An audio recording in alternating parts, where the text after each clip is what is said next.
Major हाम्रो चाहिँ यो ग्रास कटर मेसिन बनाएको अनि यो ग्रास कटर मेसिन बनाउन चाहिँ तिमीले कहाँबाट इन्सपायर पायौ? हामी साथी मिलेर सल्लाह गरेको। अनि यसको कम्पोनेन्ट्सहरू थाहा छ? यसको कम्पोनेन्ट्स यो ह्यान्डल, यो हेड, यो ब्याट्री, अनि ब्लेड पनि छ होइन? अनि हेडको काम चाहिँ के हो? हेडको काम चाहिँ विशेष त्यहाँ हामीले मोटर राखेको छ, डिसी मोटर। त्यो डिसी मोटरलाई कभर गर्नको लागि। अनि तिम्रो मोटरबाट गएको करेन्ट सप्लाई त्यहाँ हुन्छ? हजुर, हाम्रो यहाँ ब्याट्रीबाट डिसी पावर त्यहाँ मोटरमा सप्लाई हुन्छ।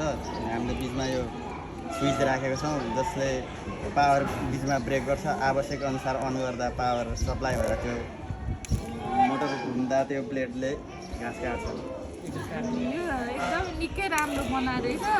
यसको वर्किङ प्रिन्सिपल चाहिँ तिम्रो करेन्ट सप्लाई भइसकेपछि चाहिँ अब मोटर घुम्ने भयो। हजुर, अनि घाँसलाई के प्रेसर दिएर चाहिँ अब त्यो काट्नु भयो होइन? हजुर, काटिने भयो। अनि धेरै चाहिँ अब लोकल्ली एभाइलेबल मेटेरियलहरू नै युज भएको रहेछ तिमीहरूको। हजुर। आफ्नै घर वरपर बाँस देख्यो, बेकारमा किन पैसा धेरै खर्च गर्नु भनेर हामीले बाँसबाटै बनाएको। राम्रो छ तिमीहरूको। अनि यो बनाउने इन्सपिरेसन केही होला नि? अब साथी मिलेर बनाएको भन्यो तिमीहरूले, काहीँ कतै किन बनाउनु पर्छ जस्तो लाग्यो तिमीहरू?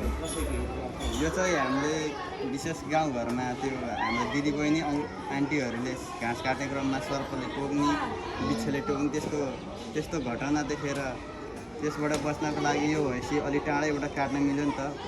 सर्पले आक्रमण गर्दा अलि टाढैबाट भाग्नको लागि त्यो सजिलो होस् भनेर बनाएको। ल, धेरै राम्रो छ तिमीहरूको प्रोजेक्ट।